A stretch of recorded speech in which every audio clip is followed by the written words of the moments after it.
नमस्कार, the deep dive में आपका स्वागत है। तो आज हमारे हाथ एक बहुत ही दिलचस्प दस्तावेज लगा है। ये श्री काशी विश्वनाथ मंदिर अन्न क्षेत्र की रसोई की एक एसओपी है, मतलब एक मानक संचालन प्रक्रिया। और बात हो रही है रोजाना 5,000 लोगों के लिए दाल तड़का बनाने की। और यकीन मानिए, ये घर पे दाल बनाने जैसा बिल्कुल भी नहीं है। हमारे पास जो स्रोत है वो इसी अन्न क्षेत्र का, जिसे काशी विश्वनाथर कोविलूर फाउंडेशन प्रबंधित करता है, उसका आधिकारिक दस्तावेज है। तो हमारा मकसद सिर्फ एक रेसिपी समझना नहीं है, बल्कि ये जानना है कि जब आप हजारों लोगों के लिए खाना बना रहे हों तो स्वाद, स्वच्छता और गुणवत्ता, इनके बीच संतुलन कैसे साधते हैं। ये एक कला है, विज्ञान है, या फिर एक फैक्ट्री की असेंबली लाइन। चलिए इस प्रक्रिया की परतों को खोलते हैं। हाँ, और आपने जो कहा ना, फैक्ट्री की असेंबली लाइन, असल में ये उससे कहीं ज्यादा है। यहाँ जो बात सबसे आकर्षक है वो इस प्रक्रिया के पीछे की सोच है। ये सिर्फ खाना पकाने के निर्देश नहीं है, ये सेवा का एक दर्शन है जिसे इंजीनियरिंग की सटीकता के साथ लागू किया गया है। देखिए, अन्य क्षेत्र में भोजन सिर्फ पेट भरने का साधन नहीं, वो प्रसाद होता है। और ये एसओपी साफ दिखाता है कि उस प्रसाद को बनाने में कितनी गंभीरता और सम्मान दिया जाता है। हर कदम, हर तापमान, हर मिनट का हिसाब है। बिल्कुल, और यही बात इसे इतना खास बनाती है। तो प्रक्रिया का पहला चरण है तैयारी, और इसकी शुरुआत होती है दाल को भिगोने से। ये तो काफी जाना पहचाना कदम है, हम सब घर पर भी यही करते हैं। लेकिन असली फर्क इसके ठीक बाद आता है। दस्तावेज कहता है कि दाल को धोने के लिए किसी इंसान का नहीं, बल्कि एक खास मशीन का इस्तेमाल होता है, राइस कम दाल वॉशिंग मशीन। और ये कोई कपड़े धोने वाली मशीन जैसी नहीं है। इसका डिजाइन सिलिंड्रिकल है और ये प्रेशर वॉशिंग तकनीक का इस्तेमाल करती है। दाल के लिए प्रेशर वॉश, ये सुनने में तो मतलब कार वॉश जैसा लगता है ना। मैं तो कल्पना कर रहा हूं कि इतनी नाजुक चीज को प्रेशर से कैसे धोया जा सकता है कि वो टूटे भी नहीं। आपकी कल्पना काफी हद तक सही है, लेकिन ये प्रेशर बहुत नियंत्रित होता है। देखिए, इस तकनीक के पीछे सिर्फ मेहनत बचाना मकसद नहीं है, इसके 3 बड़े कारण हैं। पहला और सबसे जरूरी, स्वच्छता। जब आप 5,000 लोगों के लिए खाना बना रहे हैं तो आप स्वच्छता में जरा सी भी चूक का खतरा नहीं उठा सकते। हाथ से सैकड़ों किलो दाल धोने में हर दाने की एक जैसी सफाई सुनिश्चित करना लगभग असंभव है। ये मशीन हर दाने को पानी के तेज बहाव से रगड़कर साफ करती है। ज्यादा असरदार, ज्यादा भरोसेमंद। मतलब एक रूपता, हाँ, हर दाना एक समान रूप से साफ हो। बिल्कुल। दूसरा कारण है पानी की बचत। हाथ से धोने में बहुत पानी बर्बाद होगा। ये मशीनें पानी को रीसर्कुलेट करके कम पानी में ज्यादा काम करती हैं। और तीसरा, जाहिर है, समय और श्रम। तो ये सिर्फ एक मशीन नहीं है, ये इस पूरे ऑपरेशन का पहला क्वालिटी कंट्रोल गेट है। मानकीकरण यहीं से शुरू हो जाता है। तो प्रेशर वॉशिंग से सफाई और एकरूपता की समस्या तो हल हो गई, जो अपने आप में एक कमाल की बात है। लेकिन मुझे लगता है कि असली चुनौती तो इसे पकाने में आती होगी। 5,000 लोगों के लिए दाल को एक जैसा पकाना, वो भी बिना जलाई या कच्चा छोड़े, ये कैसे संभव है? यहीं पर आधुनिक तकनीक और पारंपरिक ज्ञान का संगम देखने को मिलता है। धुली हुई दाल को पकाने के लिए विशाल कुकिंग केटल में डाला जाता है। इन्हें स्टीम जैकेटेड केटल कहते हैं। आप कल्पना कीजिए एक ऐसी केटल की जो इतनी बड़ी हो कि एक इंसान आराम से उसके अंदर बैठ जाए। ये सीधे आग पर नहीं रखी जाती, बल्कि इसकी दोहरी दीवारों के बीच गर्म भाप घुमाई जाती है। इससे गर्मी चारों तरफ एक समान रूप से फैलती है, तो दाल के जलने का खतरा लगभग खत्म। अच्छा, तो ये एक तरह का विशाल डबल बॉयलर है, ये समझ में आता है।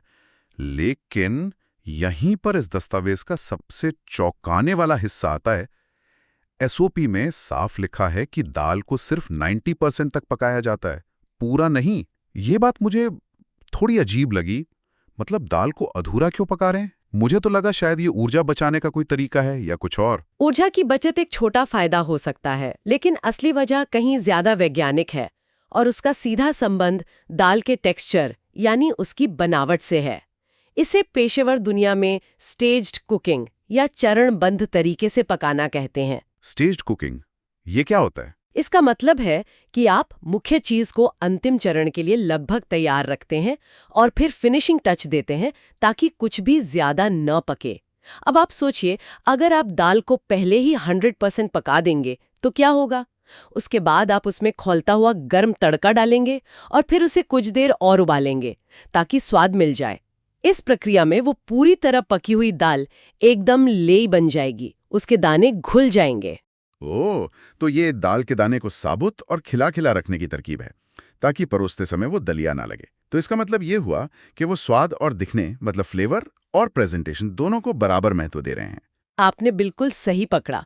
ये 90% पकाने वाला कदम ये सुनिश्चित करता है कि दाल अपना आकार बनाए रखे और साथ ही बाद में तड़के का स्वाद सोखने के लिए उसमें थोड़ी गुंजाइश बची रहे। ये बनावट और स्वाद के बीच एक आदर्श संतुलन बनाने की तकनीक है। वाह, ये तो कमाल की जानकारी है।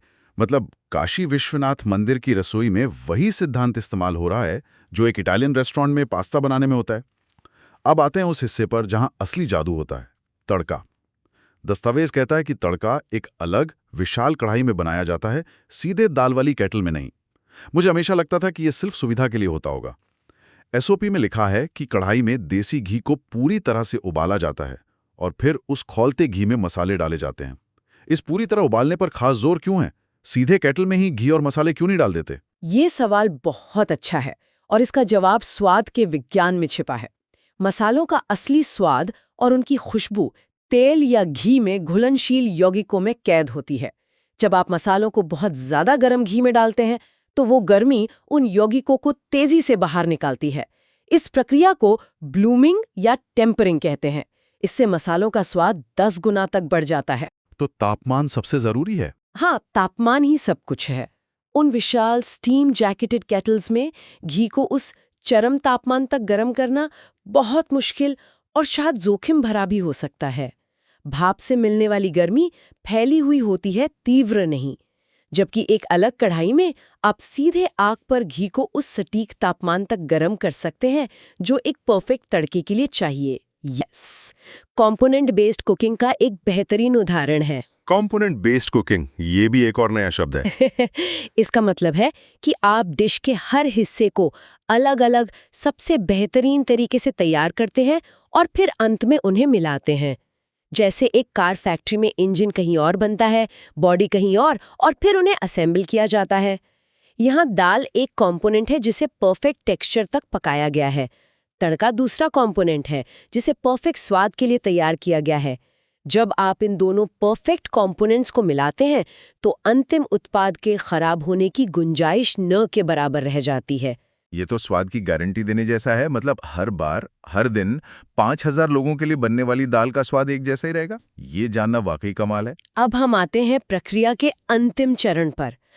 तड़का उस 90% पकी हुई दाल में मिला दिया गया है। अब आगे क्या? तड़का मिलाने के बाद दाल के इस मिश्रण को कुछ देर के लिए धीमी आंच पर उबलने, या जिसे हम सिमर करना कहते हैं, उसके लिए छोड़ दिया जाता है। यहीं पर वो बचा हुआ 10% पकने का काम पूरा होता है।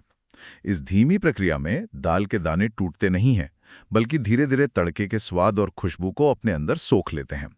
यहीं पर सारे स्वाद आपस में घुल मिलकर एक हो जाते हैं।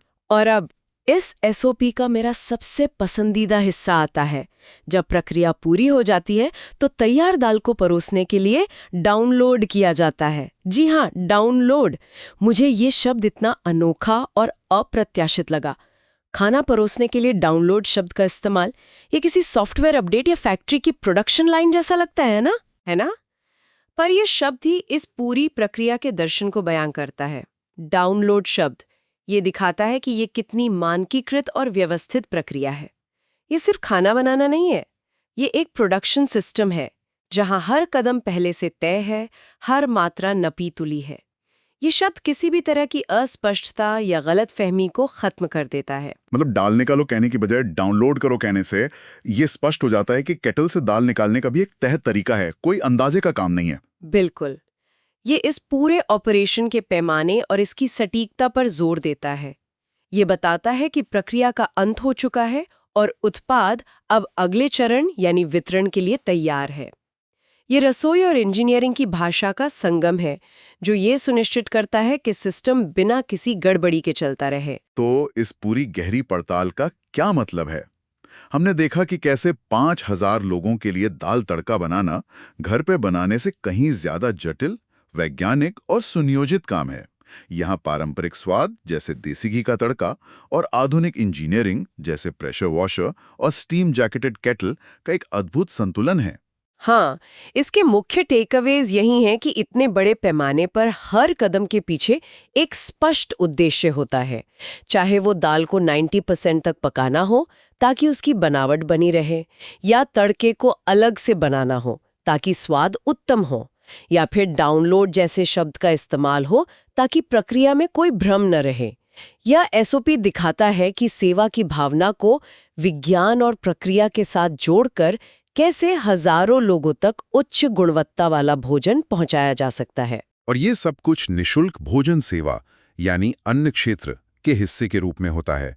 ये सिर्फ एक प्रक्रिया नहीं है, ये समर्पण का एक रूप है जिसे रोजाना सटीकता के साथ निभाया जा रहा है। जाते जाते हम श्रोताओं के लिए एक विचार छोड़ना चाहते हैं। ये मानक संचालन प्रक्रिया सिर्फ एक रिलेटिवली सरल डिश दाल तड़का के लिए थी।